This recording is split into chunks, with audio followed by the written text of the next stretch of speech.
Welcome to the second video on medicine. This one focuses on the historical environment study that you are given at the end of the medicine topic. And this study changes every 2 years. This year, it's all about the Great Plague, specifically the Great Plague in the village of Eyam. It focuses on how they dealt with the plague, how they stopped it from spreading to other villages.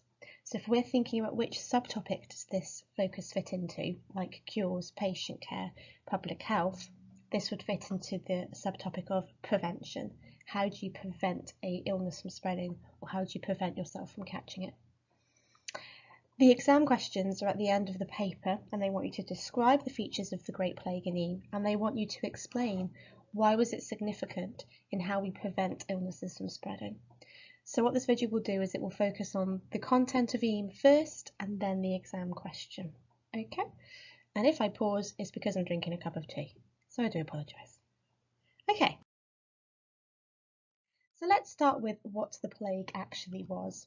Historians believe there were two different types of plague around at this time. Bubonic plague, which is probably the most famous type, which is where the word buboes comes from. The bubonic plague is a germ carried in the bloodstream of rats. Yersinia pestis is the name of the bacteria that is spread from the flea to the rat or to the person, and it's transferred via bloodstream. So this only happens when there's a bite. So fleas bite rats and they become infected. Sometimes the rats will bite the humans, or the fleas will bite the humans, and the bacteria is transferred through their bloodstream. These fleas multiply in warm weather but tend to die off in the winter.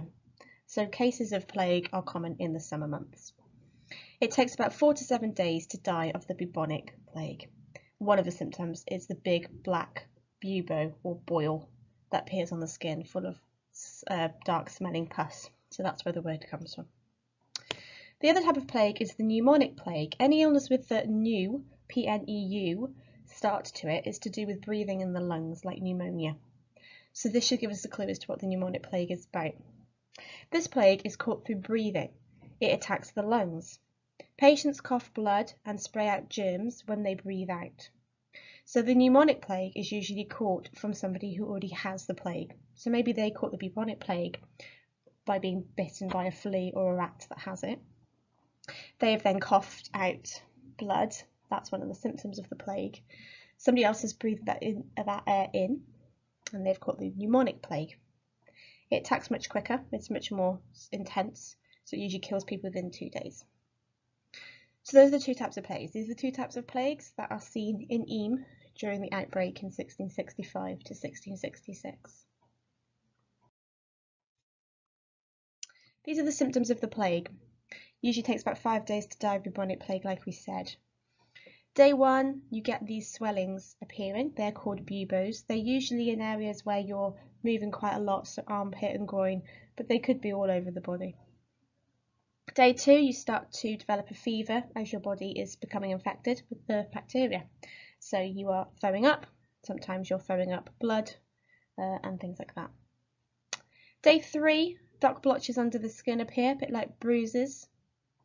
Day 4, it starts to attack the nervous system, so lots of victims would be shaking and shivering. They were also screaming in terrible pain at this point. And then finally, day 5, when the buboes burst and the black liquid would come out, that was a sign that it was coming to an end. But a lot of people thought that actually if you pop the bubo, it would help you get better because you'd be releasing that liquid, you'd be releasing one of those humours. But actually that was usually a sign that this was a couple of hours left. Okay. There are many outbreaks of plague during the 14th and the 17th century. These are the two big outbreaks. The two largest and most famous were the Black Death in the 14th century, 1348, and the Great Plague in the 17th century, 1665. Black Death probably killed more people throughout England, whereas the Great Plague was mainly focused in London. We're going to focus on the Great Plague, but it's important that we know where the Black Death began so that we've got a bit of context. So it began in Central Asia and it travelled through Europe due to a silk trade. So it came on ships, that's where the rats with the fleas on them. Britain experienced its full force between 1348 to 9. It killed between a third and 2/3 of the population. Here's a picture of a flea with the Black Death bacteria inside of it. You can see all the black liquid inside. Yersinia pestis is the name of the bacteria, and it's transferred when the flea bites into the skin. And the black rat was the only type of rat that really carried the fleas and was really able to catch the plague. That's why it's called the Black Death. Now, one of the reasons why this was very common in England is because there's a lot of rats around due to poor sanitation and public health. So people are living with rats quite close to them. So that's how they're able to bite the humans quite easily. So the Great Plague in 1665 took place mostly in London during the summer. The rich fled the capital to their country estates to get away from the plague. Public places like theatres were shut down, so you get a lot of that in Shakespeare's era, theatres being shut down due to the plague. Any house containing plague sufferers was sealed up for 40 days with a red cross painted on their door and the words, "Lord have mercy on us." It was effectively a way of quarantining the family, but it wasn't very useful because you were putting all of the family in one tight space. They would all die of the plague eventually. And it didn't mean that when you went into the house that you wouldn't catch it. The fleas were still there. They would then just jump onto the next host. Rats as well. So really they were quarantining the wrong type of people. Dogs and cats were killed as they believed that they were causing the plague to spread, when actually the cats would probably kill the rats. All bodies were buried after dark to stop people from panicking, and you have the famous people coming with the carts saying, "Bring out your dead." And if someone had died in the night, you would bring them out and put them on the cart, and they'd be buried in mass graves. Between 70,000 and 100,000 people died over the summer. It was finally stopped by the Great Fire of London in 1665.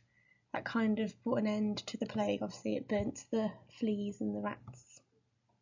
So it kind of stops in a period of a year. Now this is about the same time that it does arrive in a village called Eyam, which is nowhere near London. So what we've got to think about is how that happened. It's important for a bit more context that you think about what people were doing and what they thought caused the plague. So have a little think to yourself, what did people thought would cause the plague in the medieval and early modern era? You should be saying things like God, punishment for sinning, miasma. Like I said, they were spread by cats and dogs. What would they do to treat the plague then? One of the most common things was to, because of the miasma, have sweet smelling flowers or herbs near you at all times. So you would carry posy, which is a bunch of herbs or flowers, which is where the song "Ring Around a Rosie," pocket full of posy comes from. Or if you're the plague doctor, they have those big pointy masks with the pointy beak. The reason for that is because they're trying to stop the air from getting to their bodies, and the beak gives them the room to stuff herbs in there. Smoke a pipe so that the smoke would block the miasma. Shut windows. Burst the buboes. Take a posset, which is a mix of boiled milk, ale and bread. So like a natural remedy. None of these are actually going to stop you from getting the plague. So Eyam. Eyam is nowhere near London. It's a rural village in the Hope Valley area of Derbyshire.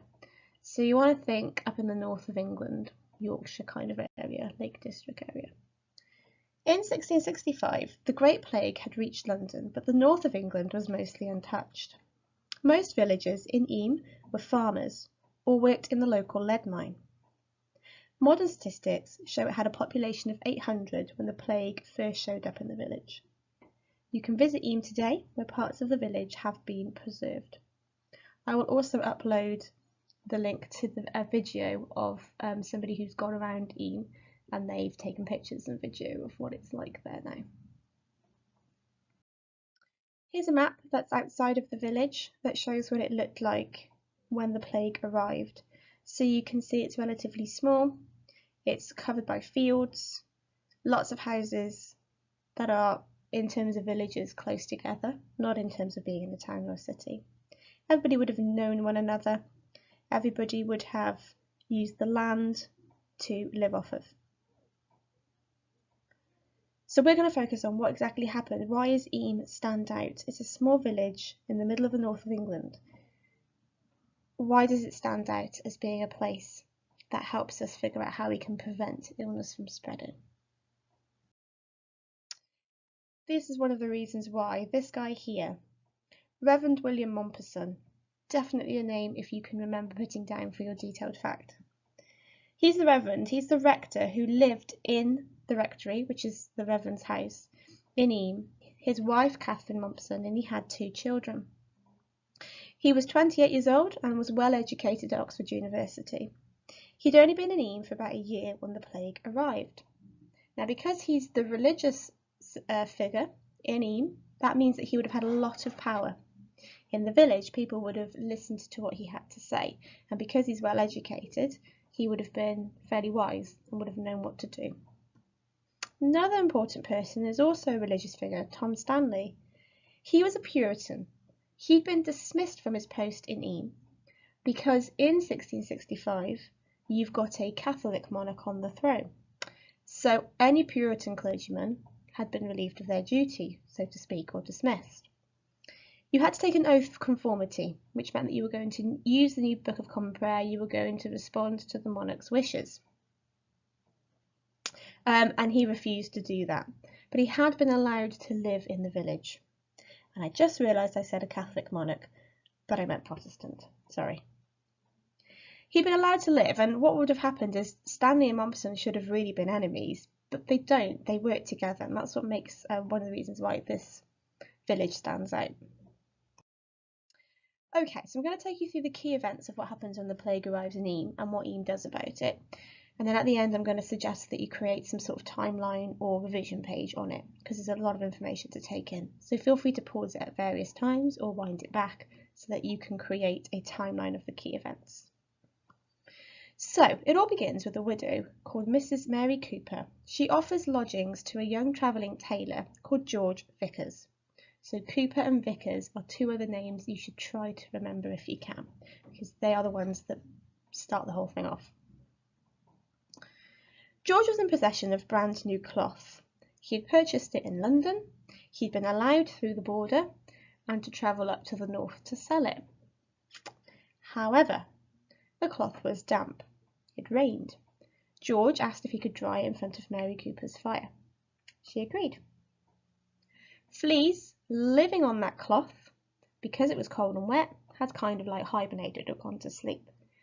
Once they get warmed up by the fire, they start to come alive, looking for food. As it dried, the rats and fleas within the cloth warmed up. They bit George and he quickly became ill. No one would have thought it was the cloth that had anything to do with the fact that George Vickers was ill. George Vickers died on the 6th of September and was buried the next day. 2 weeks later, the village was in a panic as any neighbours who lived near the Coopers began to go down like dominoes. So you've got stats of anyone in the direct vicinity of the Cooper house. They start to become ill with the plague and most of them die. For example, on September the 22nd, Mary's son, her younger son, Edward Cooper, dies of plague. The villagers would have prayed, used homegrown herbal medicines, but they would have had no real effort to cure the plague, as it was not known what were good cures at the time. Some would have used amulets and charms from the local wise woman. There's a story of somebody writing the word abracadabra, folding it up and putting it in a charm bracelet because they thought the word would protect them from the plague. Maybe that's where we get that magic phrase abracadabra from. The most likely way to escape the plague, though, would be to leave the village itself. And it does seem that early on, several families, the ones that could afford to, left as soon as the plague was seen. There are stories of some people going as far as the hill or mountain and setting up camp there. So actually, if they did it early on, when the plague was only around the Cooper household, they probably didn't take the plague anywhere with them because they didn't have it. If they'd have waited later, they obviously would have been spreading the plague out to the countryside. In October, so this began in the summer, in October 1665, the plague took 23 more victims, including Mary Cooper's other young son and 4 members of the Siddle family. The number of deaths in September and October were more than the total number of deaths in Eyam over 10 years. Over the winter months and into spring, there were 73 deaths, but by April, cluster deaths had decreased, and many villagers believed the village had survived the death. Now we know that that's because it's getting cold and wet and the fleas are asleep. So when June begins, the Great Plague returns.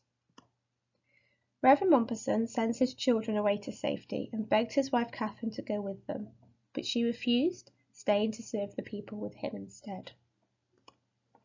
Reverend Mompesson and Reverend Stanley get together and realise they have to ensure that the plague could not leave the village and hit the towns and cities in the north, as that would cost thousands of deaths. They came up with what they called a 3-point plan, which would require the whole village to sacrifice itself on behalf of people they had never even met. So they decide, we cannot stop the plague from being in our village, it's already here, but we can stop it from going to other villages, other cities, even Scotland, which is obviously towards the north of England. They never met these people before, but because both of these men are reverends, they quote the Bible and they talk about how you should treat your strangers like they are your brothers, and how the best thing that you can do as a Christian is to lay down your life for somebody else and to be totally unselfish. And they would have agreed with that because they obviously want to live a good life, they respect the church, they want to go to heaven. To sacrifice yourself for people that you don't know is a very, very good thing to do, and obviously would clear them of any sins they'd committed on earth and get them into heaven. So a lot of people, even though obviously they would have been afraid and they would have complained and they would have possibly tried to fight back, really most of the village agreed with this plan because it was put across by 2 religious men. So I'm going to give you a list of the three things they did that part of their 3-point plan. Number 1, there would be no more organised churchyard burials. There'd be no public services in the church and no public mournings or funerals. People were told to bury their own family in their gardens or fields. You had to bury the corpse as close to the place they died as possible. It was believed that corpses could spread the infection and so had to be buried quickly.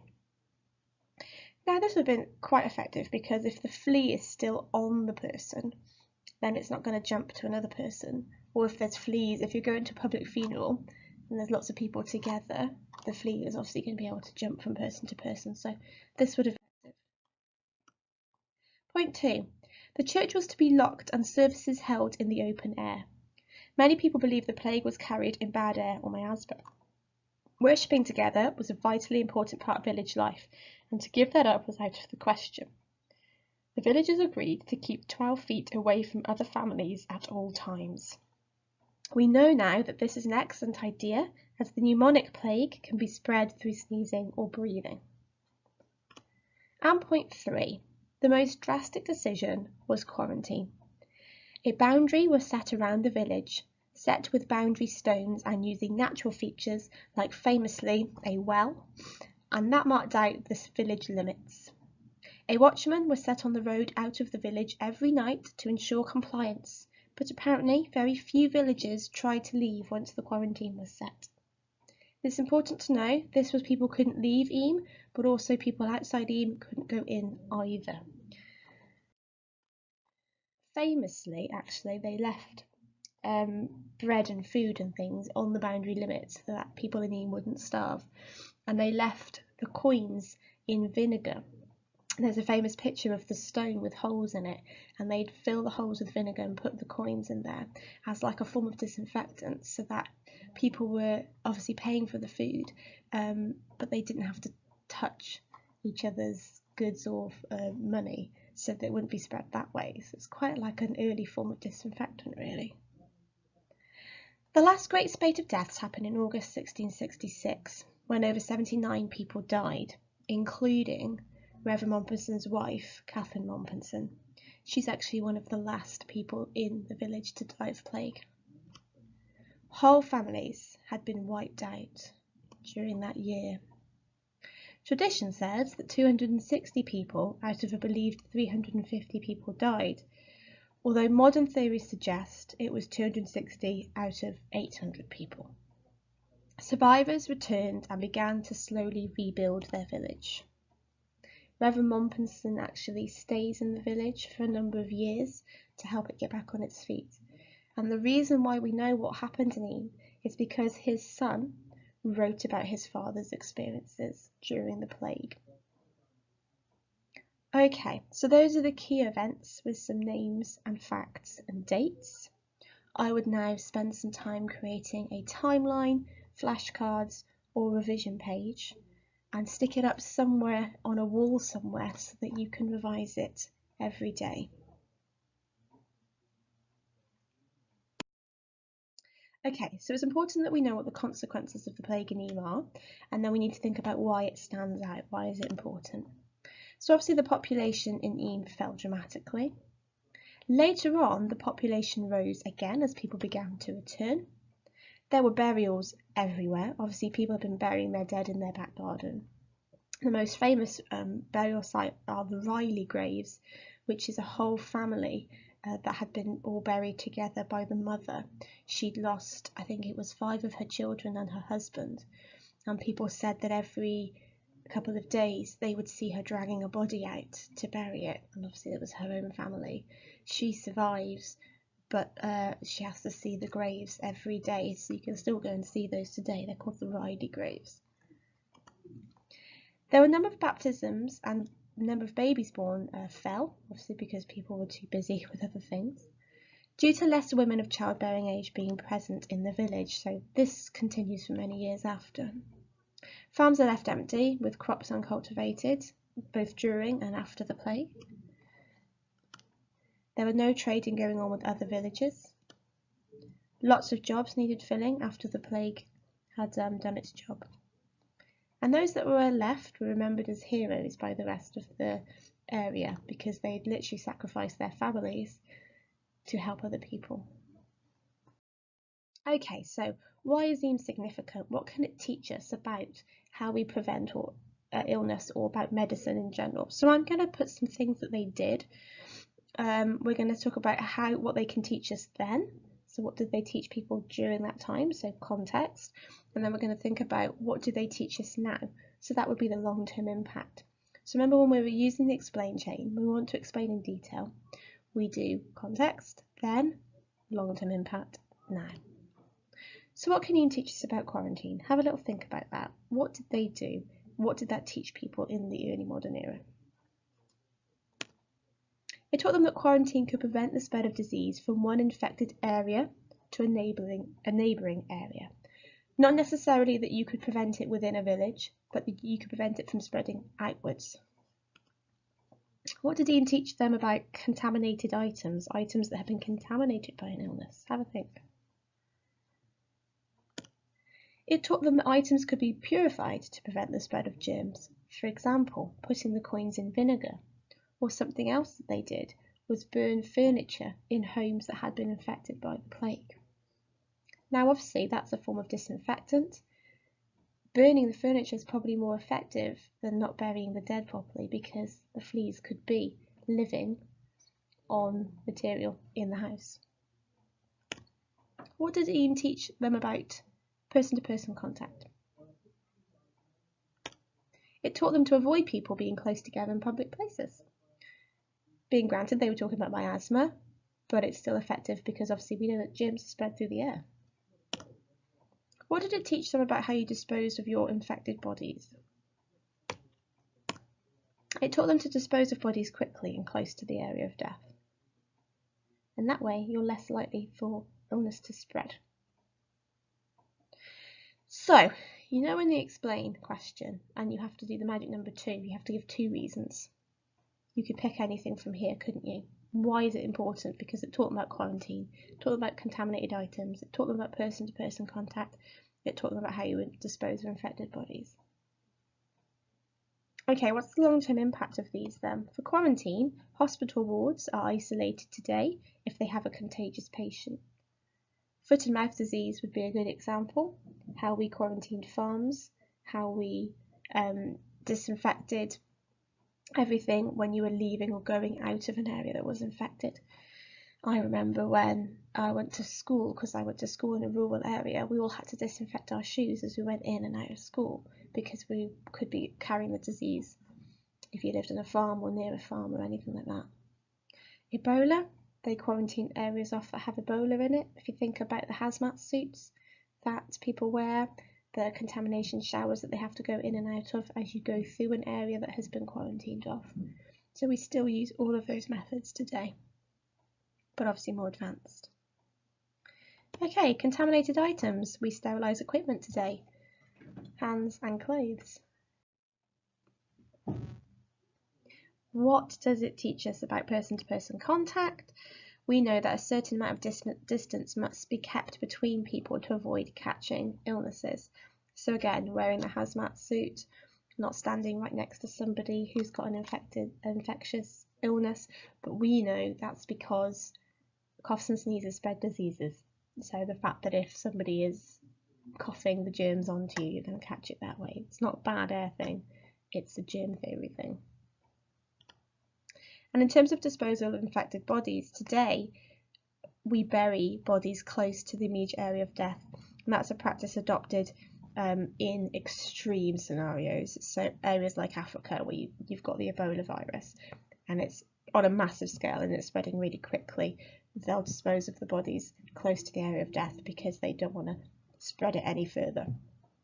Whereas if it's an isolated case, then obviously you just take precautions to make sure that the body is covered and things are clean, rather than burying it close to the place of death. Okay, so you should be thinking about key facts that you can describe about what happened in Eyam for your describe question, and then you want to be thinking about reasons why Eyam is significant in helping us prevent illnesses from spreading, and you want at least 2 reasons that you can use in your explain chain. The medicine paper is 1 hour and 15 minutes because it has a focused environment at the end. So I always say that if they're giving you an extra 15 minutes, that's what you should spend on 6A and B. So I recommend 5 minutes on 6A because it's a describe question, and 10 minutes on 6B. I know it's not a lot of time, but if you practice really hard, you can do it. So 6A, the magic number is 2. So sometimes it will actually say describe 2 things, and sometimes it will just say describe. Either way, you describe 2 things. Give specific information using facts, dates, names and things. Structure up to 2 paragraphs, 1 for each feature. It's an 8-mark question instead of 5, which is what we're used to. So that just means you need more context and more detailed facts, more description. It could be very vague like it was last year, where it says describe 2 features, which just means things. Or it could be more specific, like describe 2 consequences, or describe 2 ways the plague spread. So just bear that in mind, that you're very focused on the question. And if it does say features, that you have 2 specific things that you want to describe about Eyam. So what I tend to do is make a list of facts that I'd want to use in each one. And as usual, we would start off with the context. So your first sentence could be about what people believed was causing the plague, or it could be about what had been going on in London. It could be about what they thought could prevent the plague, and then you would go on to talk about your 2 specific things. Because this is an 8-mark question, you might want context to be more throughout the answer, just to flesh it out. And obviously when you're describing, don't just list a bunch of facts, you have to actually describe it. So if you're going to describe the quarantine that was used, or if you're going to describe that there was a lot of religious things that influenced that, or if you're going to describe some of the deaths and families and things that it involved, then you've got to really use full sentences and a lot of description. Because remember, this is an 8-mark question. So you can go about doing that on your own, really. It's a really easy question to practice quite a lot so that you can do it in 5 minutes. I've got lots of examples. I had consequences on this one, I had immediate consequences on the other slide, and like I said, you could just do features of the plague as well. Okay, right. The explain question is obviously more tricky now. The explain question, the wording may change slightly, but actually what it wants you to do never changes. So once you can do the explain question, you can do a perfect example, you can send it to me so I can have a look at it. You can then just memorise that answer as much as you possibly can, and then obviously that would be what you do in the exam. So that's my top tip for you there. So explain why the environment of Eyam during the Great Plague was significant in influencing methods used to limit the spread of disease in the 17th century. Sometimes it will say to the modern day, so just bear that in mind. Are you only going to go up to 17th century, or are you going to talk more about the long-term impact? And it's a 12-mark question. So because it's saying explain, it's no different than the explain chain questions that we've used before. I would do a brief introduction where you just do a very short description of how the plague around in Eyam, only so that you can hit AO1 for your own knowledge. Don't go to town on it, okay? Literally just George Vickers brought it on with his cloth and all that from London. First thing you do is give your first reason why it's important, why is Eyam significant, and you use the explain chain to do that. So is it because it used quarantine? Is it because it disinfected things for the first time? Is it because religion was really important? Is it because they disposed of the bodies effectively? Is it because they did the whole people not standing more than 12 feet away from one another? Third paragraph is your second reason. Fourth paragraph is your conclusion. Do you remember how we summarise what we've said? We repeat our two reasons by putting them into themes rather than repeating them. So if you've chosen quarantine and if you've chosen disinfectant, then you would say, to summarise, Eyam is a significant example in how we influence the limit, or in influencing how we limit the spread of disease, because it taught us about cordoning off an area to prevent it from spreading to other areas, and it taught us about how we can properly disinfect and keep things clean to prevent things from spreading. Kind of what you could do. So I'm finished with putting the explain chain up on the board. So for each reason that you give, remember to do the 5 links, or the first 3 links if you're not confident and want to do a basic explanation. So you give the reason, so using quarantine. You describe it in detail, so who came up with the quarantine, where was it, how did they know it was a quarantine. Then you explain why it's significant, so why was quarantine significant in preventing the spread of an illness. Then if you want to do detail, you do context, so why were they using quarantine, why does that stand out for that time period. Were they using quarantine in London? Well, yes they were, but it was slightly different, wasn't it, and not as effective. And then finally, did it have a long-term impact? Now, be careful with this, because if you're talking about the 17th century, did it have an impact on 17th century ways of limiting illness? And if it allows you to go all the way up to the modern day, then you can be more long-term with your long-term impact. So you could say like quarantine in hospitals and things like that. So just be very careful with the long-term impact, because it might say 17th century, but it might let you go all the way up to the modern day. So have a go at doing a describe question, have a go at doing your perfect explain question, give it to me, I can mark it, and then that can be the one that you memorise and take into your exam.